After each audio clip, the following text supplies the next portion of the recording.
ठीक है। तो बेसिकली यहाँ पर वही फील गुड फैक्टर की बात की गई है कि किस तरीके से नाम चेंज किया गया है, तो उससे एक पॉजिटिव साइकोलॉजिकल चेंज देखने को मिलेगा।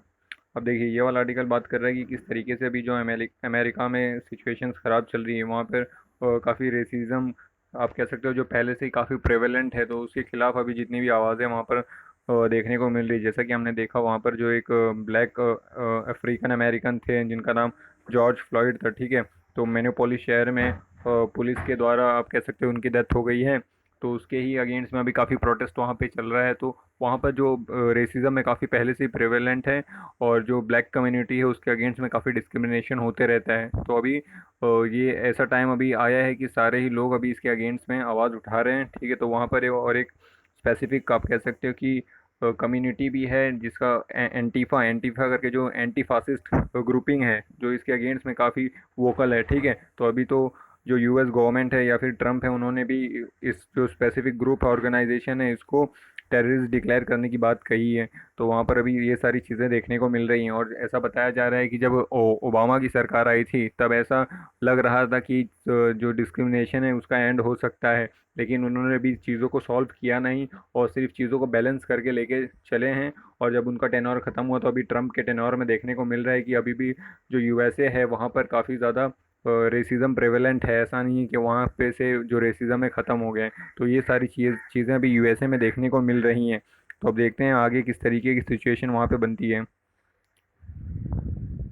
अब देखिए आइडिया पेज में आया है, ये जो पहला आर्टिकल है ये बात कर रहा है कि जो अभी काठमांडू और दिल्ली यानी भारत और नेपाल के बीच में जितने भी अभी इश्यूज चल रहे हैं बॉर्डर को लेकर, उसके ऊपर ये आर्टिकल बात कर रहा है और ये जुडिशरी से रिलेटेड आर्टिकल है। तो इन दोनों को देखते हैं। देखिए ये पहला आर्टिकल अभी बात कर रहा है भारत और नेपाल के बीच। तो देखिए अभी इशू क्या चल रहा है कि जो हमने अभी एक रोड बनाया है लिपुलेख पास में जिसका यूज़ करके हम जो मानसरोवर यात्रा है उसमें हमें आसानी होगी। वो वाला एक पोर्शन को लेके इशू है। जो काला पानी वाला रीजन है वहाँ वो पोर्शन को लेके इशू है। यानी ये वाला जो रीजन है, ये जो ट्राई जंक्शन रीजन है भारत नेपाल और चाइना के बीच में, यहाँ पर ये जो रीजन है लिपुलेख पास है, काला पानी रीजन है और लिम्पू धरिया रीजन है, ये तीन स्पेसिफिक रीजन में काफ़ी डिस्प्यूट चल रहा है भारत और नेपाल के बीच में। तो अभी नेपाल ने एक नया बिल पास किया है अपनी पार्लियामेंट में।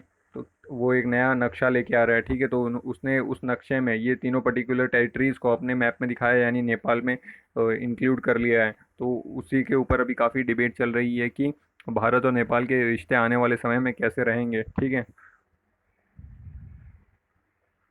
और यहाँ पे थोड़ा नेपाल की हिस्ट्री की भी बात की गई है कि इस तरीके से नेपाल पहले से ही ऐसा नहीं है कि प्रो इंडिया ही रहा है या प्रो चाइना ही रहा है। नेपाल ने टाइम टाइम के आने पर अपने जिस हिसाब से नेपाल का बेनिफिट होता था उसकी तरफ टिल्ट हुआ करता था। तो देखिए जो आप कह सकते हैं नेपाली रूलर थे पृथ्वीराज नारायण, ठीक है। उन्होंने डिस्क्राइब किया था नेपाल को as a yam between the two rock, ठीक है। मतलब कि दो बड़े चट्टानों के बीच में फंसा हुआ एक आप कह सकते हो फंसा हुआ नेपाल है, उस तरीके से उन्होंने डिस्क्राइब किया था कि एक तरफ चाइना है और दूसरी तरफ भारत है। तो दोनों ही आप कह सकते हो काफ़ी डेवलप्ड है एज़ कम्पेयर टू नेपाल। तो इस तरीके से उन्होंने डिस्क्राइब किया था। और जो नेपाल रूलर थे उन्होंने कंटिन्यूस कर दिया था offer to the Beijing to act as China's frontier, ठीक है। तो जब एक समय ऐसा भी आया था कि जब ब्रिटिशर्स काफ़ी है आप कह सकते हो रूल कर रहे थे भारत पे, तब जो नेपाल है उन्होंने चाइना को ऑफर किया था कि वो जो हमारी बाउंड्री है उसको आके प्रोटेक्ट करें, ठीक है। तब वो प्रो चाइनीज़ थे, ठीक है। तो ज़रूरत आने पर उन्होंने जब भी उनको भारत की ज़रूरत पड़ी तो उन्होंने भारत की तरफ टिल्ट किया, और जब उन्हें चाइना की ज़रूरत पड़ी तो चाइना की तरफ टिल्ट किया है। और यहाँ पर देखिए 1816 में जो एंग्लो और नेपाल वॉर हुआ था जिसमें नेपाल हार गया था, उसके बाद ट्रीटी ऑफ सगोली साइन की गई थी। उसके बाद से ही जो भी डिमार्केशन किए गए थे टेरिटरीज़ के, ठीक है। तो उसको ही अभी इशू वहीं पे चल रहा है ना बेसिकली कि जो इस ट्रीटी में काली रिवर है जिसको डिमार्केट किया गया था कि इसके ईस्टर्न साइड की जो भी टेरिटरी है वो नेपाल की होगी और जो वेस्टर्न साइड की टेरिटरी है भारत की होगी। तो अभी नेपाल उसी को मान नहीं रहा है कि वो एक पर्टिकुलर रिवर कहाँ पर उसका आप कह सकते हो कि जो ओरिजिनेशन है उसको कंसिडर किया जाए कि जो स्पेसिफिक रिवर है उसको कंसिडर किया जाए। इस बात को लेकर वो इशू जनरेट कर रहा है, ठीक है।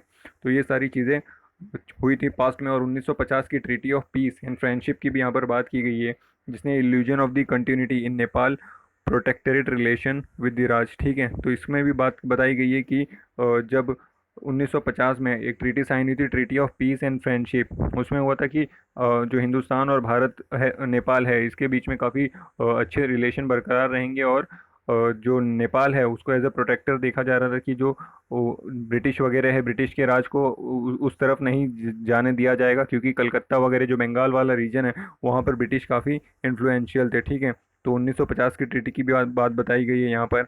और देखिए यहाँ पर बोला जा रहा है किस तरीके से जो नेपाल है वो चाइना कार्ड खेलता है भारत के साथ, और भारत के साथ खेलता है चाइना के साथ इंडिया कार्ड खेलता है। ठीक है, यानी अगर उसको भारत के साथ कुछ अपनी ट्रीटी साइन करवानी या कुछ काम निकलवाना है तो वो कहता है कि आप कर दीजिए, वरना हम चाइना की तरफ चले जाएंगे, और चाइना के साथ कुछ निकलवाना है तो उनके साथ कहता है कि हम भारत की तरफ चले जाएंगे। तो इस तरीके से नेपाल भी अपनी फॉरेन पॉलिसीज़ को इस्तेमाल करता रहा है। ठीक है, देखिए आगे बात बताई जा रही है कि ये जो स्पेशल रिलेशन है अभी इंडिया के साथ बिल्ड करना चाहिए था, लेकिन अभी वो ज़्यादा कोऑपरेशन दिखा रहा है चाइना के साथ। ठीक है, तो अभी ये सिचुएशन करंटली चल रही है, और ये सिचुएशन आज के टाइम पे इस वजह से भी चल रही है क्योंकि जो चाइना है उन्होंने अभी जो नेपाल है वहाँ की सरकार बनाने में काफ़ी मदद दिखाई है। तो वहाँ के जो प्रधानमंत्री हैं केपी शर्मा ओली, तो उनका काफ़ी झुकाव है अभी चाइना की तरफ। ठीक है, और देखिए जो चाइना वाला रीजन है उसको कई बार अलग अलग नामों से भी बुलाया जाता है, जैसे कि non alignment, diversification, zone of peace, equi distance. ठीक है, और Himalayan bridge between India and China. तो इस तरीके से नाम से भी कई बार बुलाया जाता है चाइना अपने रीजन को। ठीक है, और देखिए भारत और नेपाल की बात की जाए तो ओपन बॉर्डर है, कोई वीज़ा की ज़रूरत पड़ती नहीं है आने जाने में, और काफ़ी बायलैटरल रिलेशन अच्छे थे, लेकिन अभी सिचुएशन अब से ख़राब होने लगी है। ठीक है, तो देखने वाली बात होगी फ्यूचर में किस तरीके से दोनों के बीच में बायलैटरल रिलेशंस रहते हैं। देखिए ये वाला आर्टिकल बात कर रहा है अभी जुडिशरी से रिलेटेड। जैसा कि किसी भी कंट्री में तीन चीज़ें काफ़ी इंपॉर्टेंट होती हैं, लेजिस्लेचर, एग्जीक्यूटिव और जुडिशरी। ठीक है, ये तीन पिलर माने जाते हैं।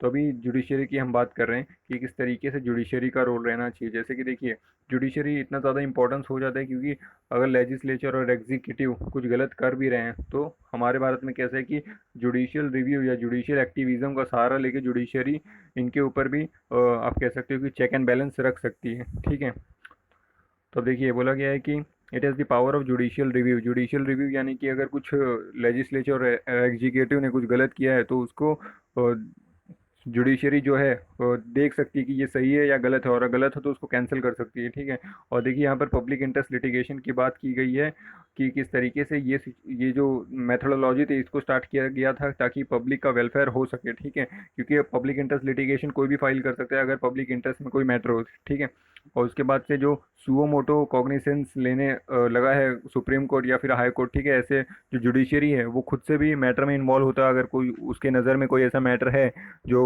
वेलफेयर ऑफ द पब्लिक के अगेंस्ट जा रहा है तो वो खुद से भी इनिशिएटिव लेके चीज़ों को सॉल्व करता है। ठीक है, और यहाँ पर देखिए रिट्स की बात की गई जो आर्टिकल 32 ऑफ द कॉन्स्टिट्यूशन में आता है। तो उसमें मैंडेमस की बात की गई है जिसके तहत जो कोर्ट्स हैं, जैसे कि अगर बात करी जाए रीट्स की तो 226 जो आर्टिकल है वो हाई कोर्ट के लिए आता है, और आर्टिकल 32 आता है सुप्रीम कोर्ट के लिए। ठीक है, तो इसके तहत जो मैंडेमस रिट है उसके तहत जो ये कोर्ट्स हैं वो कमांड करते हैं एक पर्टिकुलर आप कह सकते हो स्टेट को कि क्या पर्टिकुलर स्टेप लेना चाहिए फॉर दी वेलफेयर। ठीक है, जुडिशियल एक्टिविज्म की भी बात की गई है कि किस तरीके से जुडिशियल एक्टिविज्म का तो ज़्यादा इस्तेमाल होना नहीं चाहिए। देखिए जुडिशियल एक्टिविज्म मतलब अगर लेजिस्लेटिव और एग्जीक्यूटिव कोई भी स्टेप ले रहे हैं और बार बार जुडिशरी अगर उसमें जाके चेक एंड बैलेंस रखेगी, ठीक है, तो जो सेपरेशन ऑफ पावर का प्रावधान है, ठीक है, उसका आप कह सकते हो हनन हो सकता है, उसका ब्रीच हो सकता है। तो एक सर्टेन लेवल के लिए जुडिशियल एक्टिविज्म ठीक है कि अगर कुछ गलत निर्णय लिए गए हैं जो लेजिस्लेटिव और एग्जीक्यूटिव द्वारा तो उसको कैंसिल करने के लिए जुडिशियल एक्टिविज्म का सहारा लेना सही है। लेकिन अगर ओवर कर दिया जाएगा तो फिर जो ये पर्टिकुलर बॉडी है लेजिस्लेटिव और एग्जीक्यूटिव उसका कोई महत्व रह नहीं जाएगा। ठीक है, तो ये बात यहाँ पर बताने की कोशिश की गई है। तो यहाँ पर वही बताया गया है कि जुडिशरी को अपना रोल निभाना चाहिए, और बाकी जो दूसरी बॉडीज़ हैं उनको भी उस हिसाब से काम कर देना चाहिए, और जो टफ टाइम्स हैं उसमें भी जो जजिंग है वो वाइसली लेने चाहिए जैसे अभी करंटली चल रहा है। क्योंकि करंटली हमने देखा किस तरीके से सुप्रीम कोर्ट ने अपना उतना जो रोल था उसको निभाया नहीं है, फॉरवर्ड आगे सामने निकल कर आया नहीं है, और चीज़ों को सुओ मोटोले करने की बिल्कुल कोशिश की नहीं है। और हमने देखा किस तरीके से दूसरे जो हाई कोर्ट्स हैं उन्होंने काफ़ी अच्छा अपना रोल निभाया है। ठीक है, और देखिए ये जो थर्ड आर्टिकल आया है ये बात कर रहा है किस तरीके से जो हमारे फॉर्मर लीडर्स थे, जवाहरलाल नेहरू, गांधी, उन्होंने किस तरीके से सोचा था कि किस तरीके से भारत आगे प्रोग्रेस करेगा। लेकिन आज की डेट में सिनेरियो उल्टा है, ठीक है, पॉलिटिक्स ही उल्टी चल रही है। जिस तरीके से उनके विजन थे उस हिसाब से देश चल नहीं रहा है। तो यहाँ पर बेसिकली वही बात बताई गई है कि जिस तरीके से हमारे फॉर्मर लीडर्स ने सोचा था कि कैसी पॉलिटिक्स होनी चाहिए, for the welfare of the people होना चाहिए, और जो इकॉनमी है वो सही तरीके से बढ़ना चाहिए, जितना भी एमएसएमईज हैं उनको बराबर सही चीज़ें आप प्रोवाइड करी हैं। जो फार्मिंग सेक्टर है, एग्रीकल्चर सेक्टर है, मैन्युफैक्चरिंग सेक्टर है, सर्विस सेक्टर है, सभी को जो भी वेलफेयर के लिए स्टेप्स लेने चाहिए उसको सही से करिए। जो पॉलिटिक्स है उसको आप अप्रोच चेंज करिए, और जो उनका विजन था उस हिसाब से काम करिए, ठीक है। तो यहाँ पर बेसिकली वही बात बताई गई है, और थोड़ा बहुत कोविड के बारे में बात की गई है। तो बेसिकली इतना ही इंपॉर्टेंट है इसमें। अब न्यूज़ वाला सेक्शन देखते हैं कि न्यूज़ में क्या बातें आज बताई गई हैं। तो देखिए अभी a day after the unlock one, ठीक है, अभी देखिए इकोनॉमिक पैकेज देने की बात की जा रही है एमएसएमईज को। हमने देखा था किस तरीके से जब 20 लाख करोड़ का पैकेज आया गया था, तब आत्मनिर्भर पैकेज में एमएसएमईज के लिए एक बड़ा, आप कह सकते हो कि पैकेज दिया गया था कि एमएसएमईज को काफ़ी लोन मिलेंगे, कोलेटरल फ्री, 100% गारंटी दिया गया था गवर्नमेंट के द्वारा, ठीक है। और फार्मर्स के लिए भी काफ़ी पैकेजेस लाए गए थे। तो अभी जो और हमने देखा था किस तरीके से एमएसएमईज की डेफिनेशन भी चेंज की गई थी। जो प्रीवियस डेफिनेशन थी, अभी नया डेफिनेशन क्या है कि अगर इन्वेस्टमेंट देखा जाए और टर्नओवर देखा जाए, ठीक है, तो देखिए 1 करोड़ है, 10 करोड़ है, और यहाँ पर 20 करोड़ था। लेकिन इसको 20 करोड़ से हटाकर भी 50 करोड़ कर दिया गया है मिनिमम मीडियम के लिए। और ये देखिए ये था 5, 50, और फिर ये 100 था, लेकिन अभी इसको 250 कर दिया गया है, ठीक है। तो ये क्या है, माइक्रो, स्मॉल और मीडियम, ठीक है। तो मीडियम 20 से करके अगर इन्वेस्टमेंट 50 करोड़ तक हो और टर्नओवर 250 करोड़ तक हो, तब वो कम मीडियम में आ जाएगा, ठीक है, मीडियम कंपनी। और इन्वेस्टमेंट 1 करोड़ हो तो माइक्रो, और 10 करोड़ हो तो स्मॉल, और टर्नओवर 5 करोड़ हो तो माइक्रो, और 50 करोड़ हो तो स्मॉल। देखिए याद करना कैसे, 1 करिए फिर इंटू 10 करिए, 5 करिए इंटू 10 करिए, इजी। तो ये अभी यहाँ ये वाला चेंज हो गया, वरना ये भी ऐसा था कि इसको इंटू 2 करना है, इंटू 2 करना है। लेकिन अब ये याद रखना पड़ेगा कि ये 50 है और ये 250 करोड़ है। तो इस तरीके से अभी जो एमएसएमईज हैं उनको भी जो लोन गारंटी है वो सब प्रोवाइड किया गया है। तो अभी उनको देखते हैं किस तरीके से वो सस्टेन कर पाते हैं या ग्रो कर पाते हैं।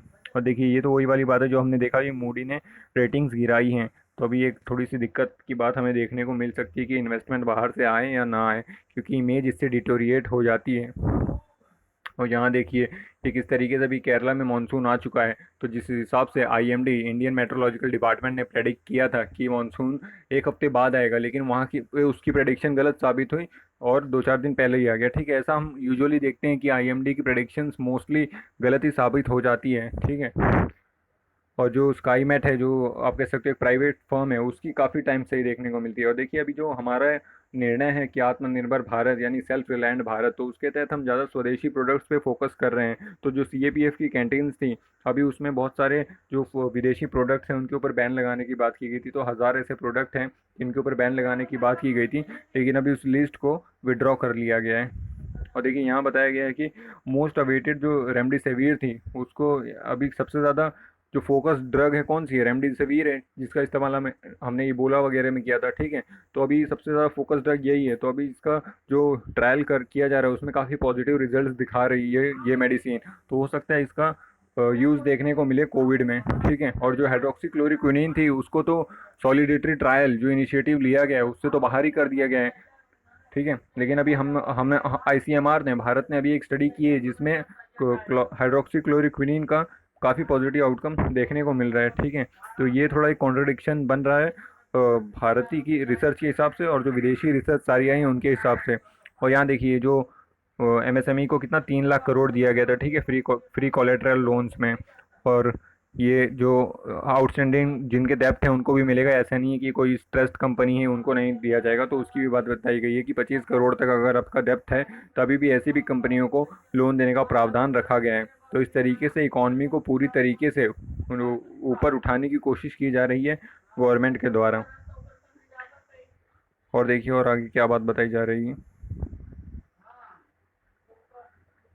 देखिए ये तो कितनी ग्रिम पिक्चर है, हम देख ही रहे हैं डेली किस तरीके से अभी जो माइग्रेंट लेबरर्स हैं या जो अपने घरों की तरफ जा रहे हैं किस तरीके से सफ़र कर रहे हैं। तो ऐसी पिक्चर्स काफ़ी देख रहे हैं हम डे बाई डे। और ये देखिए ये किस तरीके से जो साइक्लोन आ रहा है उसकी तो हमने कवर कर लिया है कि वापस से अरेबियन सी में एक साइक्लोन बन सकता है।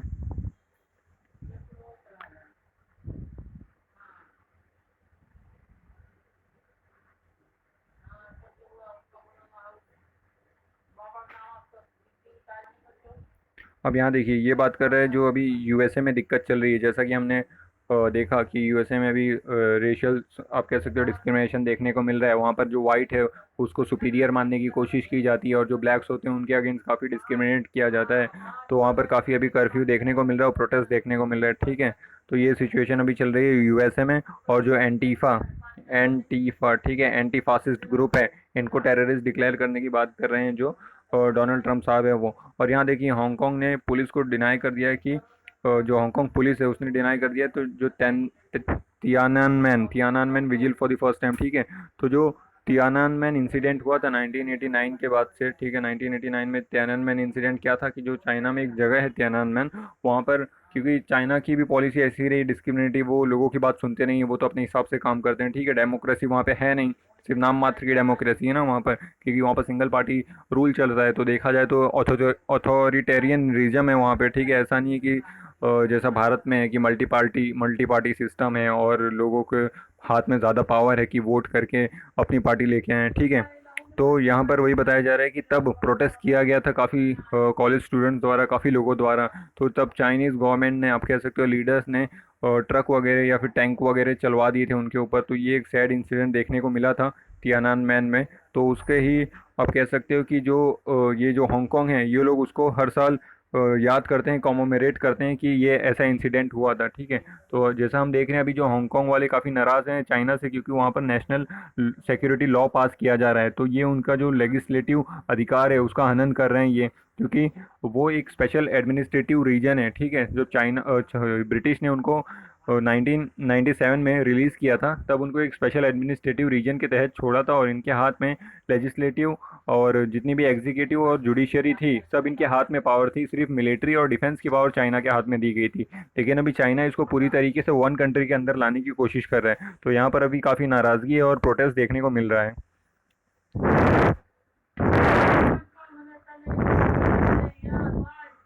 और देखिए अभी अगर हम यहाँ देखें तो अभी डीजीए जो डीजीसीए है, director general of civil aviation, इन्होंने कहा है कि एयरलाइंस अभी जो चलेंगी तो उसमें जो मिडल सीट है उसको वैकेंट रखने की बात की गई है, ताकि लोगों में काफ़ी डिस्टेंस है कि अगर कोई ड्रॉपलेट वगैरह दूसरे के शरीर से निकले भी तो ज़्यादा कम चांसेस रहें कि वो दूसरे पर्सन के कांटेक्ट में आए, ठीक है। तो इस तरीके से जितने भी प्रिकॉशनरी मेजर्स हो सकते हैं वो लिए जा रहे हैं और एयर सर्विसेज को चालू करने की बात की जा रही है। और यहाँ देखिए जो एयर टरबाइन फ्यूल है उसको अभी 56% उसमें हाइक देखने को मिला है, ठीक है। तो ये आप कह सकते हो कि जो एयरलाइंस है उनके लिए एक दुखद खबर है, क्योंकि उनके पास वैसे ही अभी सिचुएशन काफ़ी ख़राब चल रही है, क्योंकि उतनी फ़्लाइट्स उड़ नहीं रही हैं, उतनी जो सीट्स हैं वो फुलफ़िल हो नहीं रही हैं और उनके मार्जिन पहले से ही कम रहते हैं, ठीक है। क्योंकि उनको बाकी जो प्राइवेट प्लेन्स हैं उनके साथ भी compete करना है, तो मार्जिन पहले से ही कम रहता है। और अगर एटीएफ में प्राइसेस बढ़ेंगे तो उनके पास और भी कम मार्जिन बचेगा। और स्पोर्ट्स सेक्शन में ऐसा कुछ खास नहीं है। तो इसी के साथ आज का ये वीडियो समाप्त करते हैं। अब मिलेंगे हम कल की नई वीडियो में। चलिए, शुक्रिया।